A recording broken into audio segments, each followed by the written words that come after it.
So with the SMG4 Cosmology lore officially coming to an end, I think it's best that we take a look back on the Genesis Arc as a whole and review its writing and how the arc was presented. I recently reviewed the Revelations arc, so naturally it makes sense for me to do the Genesis arc as well. Then I guess we'll go back and review the Waluigi arc and every other arc after this review, but let's just focus on the Genesis arc first. For this review though, I'm only going to be taking the Genesis arc into consideration here. The Revelations arc and the YouTube arc are not going to influence any of my criticisms or change my opinion on this arc as a whole, but anyway, welcome to my Genesis arc review. Make sure to like and subscribe.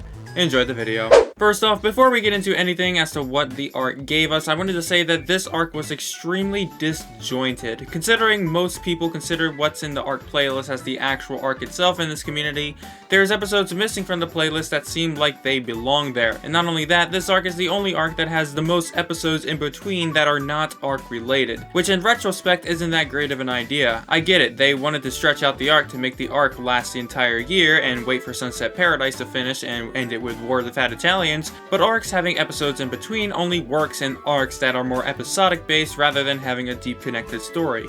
For example, an arc that would be great to have episodes in between would be in the YouTube arc. The arc is episodic enough and not as connected as the Genesis arc that it could work.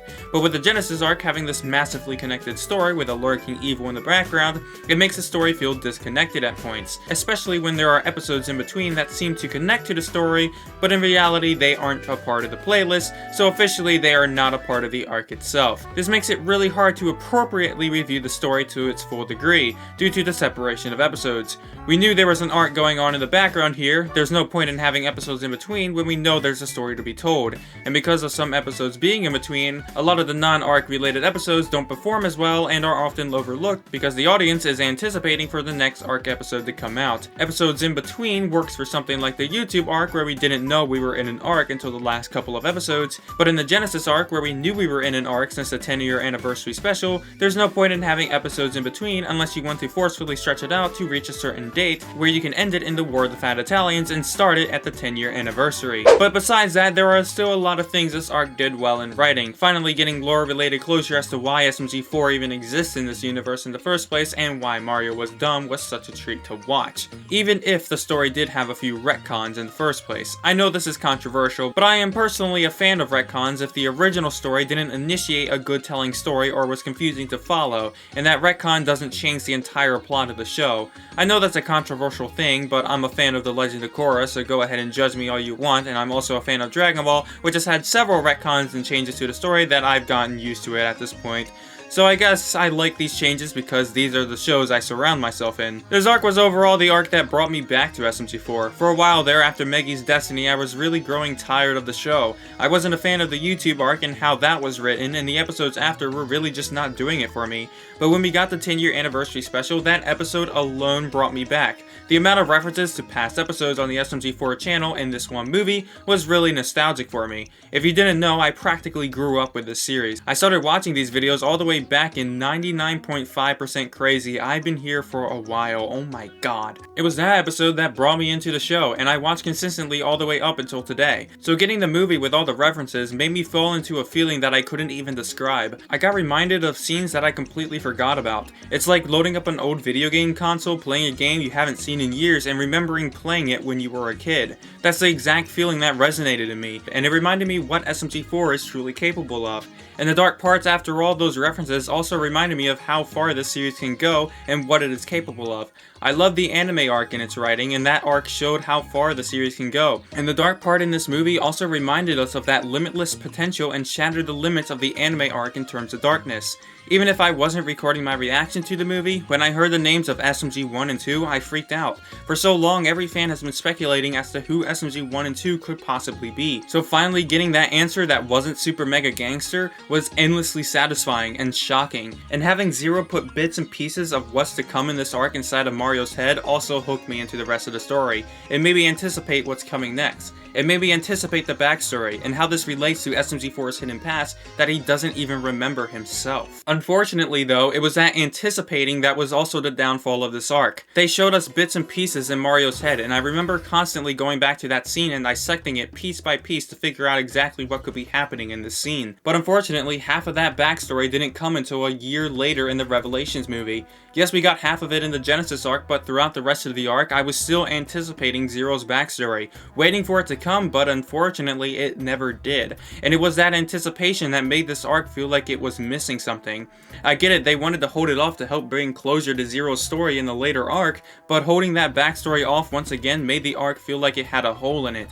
Like there was one piece of the puzzle we just weren't getting. I think Into the Dark Red was probably one of my least favorite episodes of the arc. After building so much anticipation from the 10-year anniversary special and finally getting something close to the introduction plot and the show finally acknowledging what was happening, but then it just turned into an episode that was just them on a blimp going to the USB. I get that this episode was supposed to be an introduction episode to the rest of the arc and building up suspense as to what was going to happen in future episodes, but the episodes beforehand already did that. You could still have Zero's eye come out of the USB at the end of the episode, but I feel like it would have been more exciting if they went through the entirety of the Dark Red and went to different locations of the Dark Red to look for the USB, rather than them just riding on a blimp and waiting for Melony to guide them to the USB. And getting the tease of the backstory at the end of the Dark Web episode hurt so much. I get it, they wanted to build anticipation, but again, the anticipation was already there. But if you do look back on it in retrospect after getting everything in that arc itself, in reality, this episode wasn't so bad.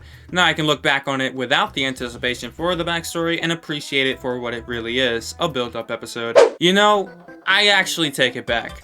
The Mario and Newgrounds episode was infinitely worse. The episode could have easily been done without the arc in the background. At the time of this coming out, we've already got 2 Friday Night Funkin' episodes, and having the Newgrounds episode would have been fine on its own. This is yet another episode that feels like it didn't need to exist because, as I said with the Dark Web episode, there is no point to building up more anticipation when the anticipation is already there. This episode was a pain to go through, especially when we saw that the Genesis Arc playlist was updated when this episode was set to come out. They've already got the tickets to Brazil, they know where the USB is, the Newgrounds episode just stretches it out. It was such a disappointment when I woke up on Saturday and I saw If Mario was in Newgrounds. I get it, SMG 1 and 2 are from Newgrounds and it does fit into their backstory from the next episode, but it feels like they didn't need an If Mario was in Newgrounds episode just to say that SMG 1 and 2 are from a universe with a bunch of Newgrounds characters. But after that episode, this is when the arc picks up again, and luckily it does stay picked up for the rest of the arc. The Other Universe was by far a great episode. There aren't many critiques I can give about it. The episode was meant to be nothing but backstory, and it delivered that perfectly. It finally gave closure as to who SMG 1 and 2 are, and finally satisfied my anticipation that the 10-year anniversary had been set up. Still not getting Zero's backstory was incredibly irritating. Overall though, it does set up a good mystery plot to the arc. It made everything feel more mysterious and made the rest of the arc less predictable. But there was so much hype built up for Zero's backstory, and the fact that it wasn't delivered until months after the arc's end was disappointing. But now that we did get it in the Revelations movie, I can finally say that I am satisfied and I can look at the Genesis arc for what it is, partially backstory and partially action, which makes me love this episode much more. The main purpose for this episode was to build up the actual plot for the arc itself. Before in the 10-year anniversary special, the only thing that rang of danger was that of a terrifying virus had captured Mario, and it's common knowledge that he's a villain and we must stop him. But now, knowing if Mario dies, the entire universe dies along with him, that is terrifying. It builds so much more suspense for the rest of the arc, and it makes it seem like you just don't know where the arc is going. There was a major theory going around at the time of this arc as well, that they were going to use this arc to make a brand new series but without Mario IP. And releasing that restriction of Mario's death and putting Mario's life on the line was an amazing sense of suspense for the rest of the arc. When the anime arc introduced a permadeath feature, it was like, okay, characters can die now, so that makes dark arcs dangerous. But increasing the lore of the permadeath feature so that the entire universe goes out if one character dies, it felt shocking. At the time, we didn't know where the series was going. They've never done an arc like this before. The entire series as a whole can change dramatically at the end of this arc. It tells us that's how far this series can go, and I love this restriction. It makes the rest of the arc feel more dark and more suspenseful than it would be if this restriction wasn't put in place, and the writers did it perfectly. And right after we were introduced to that restriction, Zero's eyes summoned the rest of his body here, and it was at that point that we knew we were done with backstory. We knew we were done with build-up. It was about to get real. It is about to get so dark that everything that could go wrong does in fact go wrong. And that was the new anticipation this episode was built up, and this new anticipation felt great. And unfortunately, with this new form of anticipation, it did bring the old ones to shreds. There were many theories regarding who Zero was at the time. Some people thought that, yeah, he was SMG0, and there were other theories going around at the time that he's just a simple computer virus. And we all assumed that we would just get that confirmation of Zero's identity when we got his backstory. But for some reason, Mario just says it in one line at the end of the episode. Just casually mentions it. That has got to be the most anticlimactic thing this series has ever done. What was the point in the first place of masking his identity and building up hype as his true identity if Mario was just going to casually mention that it was SMG0? How did Mario even put together that it was SMG0 if it was never mentioned once in the flashback? Technically, yes, it was implied in the flashback when Zero arrived in the Guardian Pod, but at the time of this video's release, we didn't know that Guardians were the only ones that came from Guardian Pods. It feels like there's a scene missing here that actually revealed that Zero was SMG0, but it either got forgotten about or was scrapped. But Mario just casually mentioning that it was SMG0 after all these fan theories and speculation and all the hype regarding his identity ruined that initial anticipation. And it was at that point I realized that it's highly likely that we weren't going to get his backstory for a while, especially since the arc was now entering an area of action and the buildup of backstory seemed complete. The next arc episode after this was when Zero finally arrives in this universe, and this was once again another build-up episode.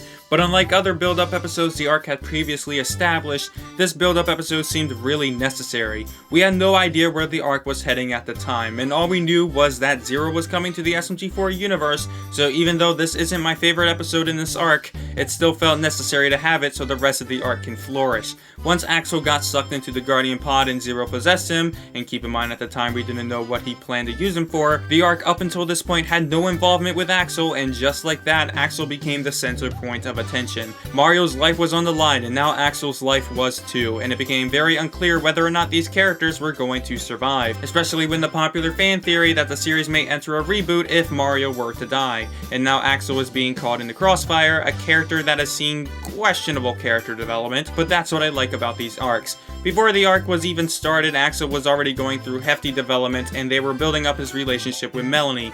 I love how arcs have the ability to do this. The ability to combine several character arcs under one giant lurking story arc is great storytelling, and in my opinion this arc was a necessity to test Axol and Melony's relationship, to be that one final push Melony would have to go through to end their relationship arc. There was a build up here prior to the arc, and there was a build up to Melony's deity powers. Although I won't talk too much about Doomsday but Mario is okay, overall this episode didn't really progress the arc too much. It just re-established that something is definitely up with Axol, and it was just a question as to how they were going to take this even further than it had now. Most of us wanted to deny that it would get darker, but it just kept going and going. I do want to take the time to talk about SMG3 as well. I already did an entire video essay discussing SMG3's character development over the years, which is why I neglected to talk about it much in this review. I already spoke on his character development in the Genesis arc, but I wanted to point out how amazing the character development is here between them. And it was at this point in the arc that there were multiple plots going on in the show, all under one giant plot. Axol and Melony's relationship getting tested, and SMG3 going through the most character development that has ever been seen. He was the antagonist of the YouTube arc, and seeing him move from the main antagonist of the series to a protagonist really showcases how far he has come. Him and SMG4 holding hands to manipulate meme energy was a great decision by the writers as well. Them holding hands showcases how much character development SMG3 has been throughout this arc. It was definitely a purposeful decision by the writers. SMG3 hated SMG4, so them forcing to hold hands to manipulate meme energy must have been really hard for him to overcome. And by the end of the arc, he comes to understand that SMG4 really isn't that bad. This is perfect writing, and if you really just take a step back and look at this arc as a whole, you really just see how much plot is going on all at once. And of course, one of the highlights of the arc was Axol's transformation, and again, just when you thought it couldn't get darker, it ends up getting darker. I remember seeing this transformation for the first time. That was a pure moment of just raw shock. It just comes out of nowhere, and in the scenes prior, when you see a struggling Axol, when you see how much pain he is going through, built up that tension and made the transformation infinitely better. The anime arc was definitely dark, but this takes it to an entirely new level. A form of darkness that was never before seen on SMG4. This transformation just symbolizes how dark this arc was willing to get, how far they were going to take the story, only for them to end it in War of the Fat Italians 2021. It was around this time that on Twitter that Wadfi 2021 was announced. Although the trailer and official announcement announcement wouldn't come until after the next episode, this announcement was such a letdown. I remember thinking to myself throughout the arc, just please do not end it in Wadfi. War of the Fat Italians only works in lighter-hearted arcs. It worked in the Waluigi and YouTube arc because both of those arcs weren't really that dark. But this arc was the darkest arc, even darker than the anime arc, and it ends in a video that is majorly lighthearted. Yes, the ending and the video were both dark and building off the anticipation of every dark thing that was built up past that point, but the majority of the last video was nothing but fun challenges. Fun, lighthearted challenges, and it just interrupted the story completely. It just felt like there was so much build up to the darkest arc ever, and then it's just, hold up, we have to get through this fun, lighthearted challenges first that has a bunch of humor to it, and nothing dark. It just breaks everything that the arc had previously set up. And as these last couple of arc episodes were rolling out, and you begin wondering how this arc is going to end, you get reminded that, oh, it's just going to end in Wadfi. And at this point, we all know how Wadfi's going to end. We've been through arc-related Wadfis 2 other times at this point. They started off arc-related, they do challenges, they do a rap battle, and then they end the arc. It became predictable. And even looking at this year's Wadfi, it just seems that they could have done the arc's ending without Wadfi at all. Axol could have been unalived without there needing to be a bunch of challenges to go along with it. But I'm definitely making it out more of a problem than it actually was. The last few episodes of the arc were still tremendously great. I'm personally a fan of the fact that by the end of this arc, we got to see inside of every single Guardian pod. It's just the simple things like that that make this arc really good, especially after building up the hype regarding the Guardian pods. Zero finally getting his hands on Mario was definitely a suspenseful moment that lasted throughout the rest of this arc. In fact, Mario didn't even speak in the final piece,